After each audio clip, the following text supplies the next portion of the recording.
gentlemen, Vivek Ramaswamy. Thank you, General. Thank you, General. Anytime. I appreciate that. Thank you so much. Thank you. A round of applause for our hero, General Flynn, here. Thank you.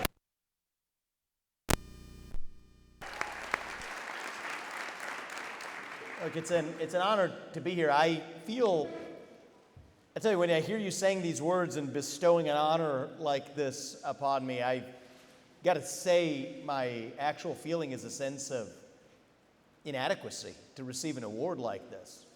I'll tell you what guides me in my journey, in my choice to get into the new arena that we're in now, is a sense of gratitude to this country. My parents came here 40 years ago with no money. And in a single generation, I've gone on because this country gave me the opportunity to go on to found multi-billion-dollar companies. To do it while marrying my wife, Apurva, who is a throat surgeon at the Cancer Hospital at Ohio State.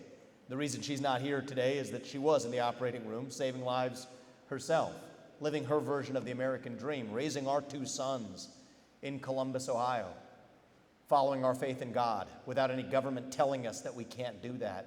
That is the American dream. And thank you. And I know that exists because we have lived that dream. And General Flynn, in our conversation the first time, you asked me why. And I didn't have a good answer for you, because sometimes you just feel compelled, you feel pulled to do something. But something changed in my life when we did have kids, when we brought our first son into this world. I'll tell you that story. I haven't told it very often. My wife is a throat surgeon. And she was a throat surgeon in New York City, finishing her residency in February of 2020 when our first son was born. That was, if you might remember, in New York City, an interesting time to have a kid. She had an emergency C-section. And 3 weeks in, this is her specialty, and say what you will about the crazy COVID policies that followed. That first wave in New York City wasn't a joke. There were people in ICUs that had not enough space for the number of patients in New York City. And she looked me in the eye and said that, you know what, this is 3 weeks after an emergency C-section.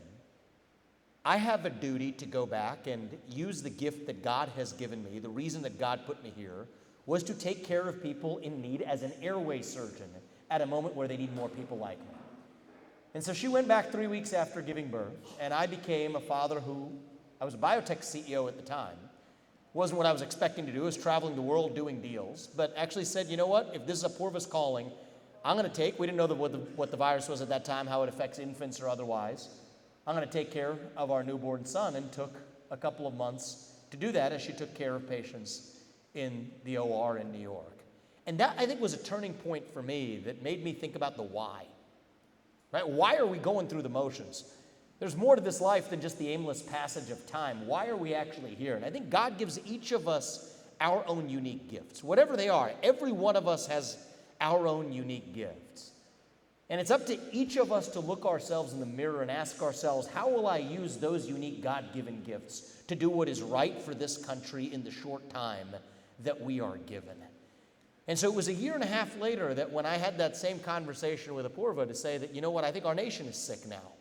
It's time to move on from the phase of our life where we're just about living through American capitalism. There's nothing to apologize for in that. But now it's time to move to a phase of our life to ask what we can do for our country that has done this much for us. And that's what pulled us into this journey we've been on ever since then. I'm worried that American dream isn't going to exist for our 2 sons and their generation unless we all step up and actually do something about it. Because we are in the middle of a war in this country right now. And you got to know that you're in a war in order to win one. The left understands this. I think our side is waking up to it. It's not a war between black and white, as the media would have you believe. It's not a war even between Democrat and Republican. It's deeper than that. It's a war between those of us who love the United States of America and our founding ideals, and a fringe minority who hates this country and what we stand for. That's the battle line right now. And I call this a war because you can't have both sides at once. Either you believe in merit or you believe in group quotas. You cannot have both. Either you believe in free speech or you believe in censorship. You cannot have both. Either you believe in borders or you don't believe in borders. You cannot have both. Either you believe in American exceptionalism, or you believe in apologizing for who we are as Americans. You cannot have both. And right now, more than ever, we need a commander-in-chief who will lead us to victory in this war. That man is going to be Donald J. Trump this November. And that's the moment. What this year calls for is putting in charge someone who will lead us to victory in this war. Loss is not an option in this country. That is the moment we live in. It is a 1776 moment in this country right now. We fought an American Revolution 250 years ago to say hell no to a monarchy, to say that we are sovereign as a nation. But I'm going to tell you something that our movement now needs to do to level up. You asked, what are we going to do? Here's what we need to do as a movement. We can't anymore just be focused on defeating the enemy without also defining what it is we stand for as conservatives, as Americans. That is how we're going to win this war. The opposite of the Great Reset, the opposite of the managerial invasion of our country. What is the opposite of that? They want to merge private power and state power to do through the back door what the government couldn't do through the front door under the Constitution, through censorship on speech using tech companies, through the ESG movement in the financial system. What's the opposite of this Great Reset vision? It is sovereignty. We are sovereign at the level of the individual, family, nation, and God. Individual, family, nation, God beats race, gender, sexuality, and climate if we have the courage to stand for something.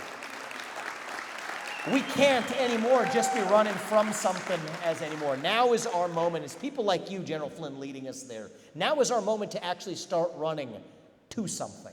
Back to our vision of what it means to be an American. What does it mean to be a citizen of this nation? Not some nebulous global citizen fighting climate change, but a citizen of the United States of America. What does it mean to be an American in the year 2024? To me, it means we believe in the ideals of 1776. Ideals like merit and the pursuit of excellence. That every kid in this country gets ahead not on the color of their skin, but on the content of their character and their contributions. That every kid can achieve the maximum of his God-given potential without any government or system standing in his way. That's what it means to be an American. That you get to speak your mind openly as long as I get to in return. That's why we fought a revolution in this country. That the people who we elect to run the government ought to be the ones who actually run the government. Not the shadow government in the deep state that's running the show today. That's what it means to be an American. It means we believe in the rule of law. And I say this as the kid of legal immigrants who came to this country through the front door. That means your first act of entering this country cannot break the law. And that's why we should use our own military to defend our own borders in this country. Because that's what it means to stand for the rule of law in the United States of America. Now, these are not black ideas or white ideas. They're not even really Democrat ideas or Republican ideas. Not really. It is deeper than that. These are American ideals. Now, we fought a revolution in 1776 to secure. And the question for us is, do we still believe those ideals exist in this country? I believe they do. I believe deep in my heart those ideals still exist. But now it's up to us to stand up and actually fight for them, like our founding fathers did in 1776. George Washington, Thomas Jefferson, John Jay, Alexander Hamilton. Our founding fathers, people younger than me. Jefferson was 33 when he wrote the Declaration of Independence. Alexander Hamilton was in his early 20s. They pledged their time, their life, and their treasure to this country. When we meet them in the afterlife, what are we going to say? They're going to tell us about the sacrifices they made for this country. If they look us in the eye and ask us, what sacrifice did you make for your country? We better have a darn good answer when we face them in the afterlife. And I will tell you, this is the moment where it's up to us to step up and tell them about the sacrifices that we actually made. We don't talk about our history enough in this country.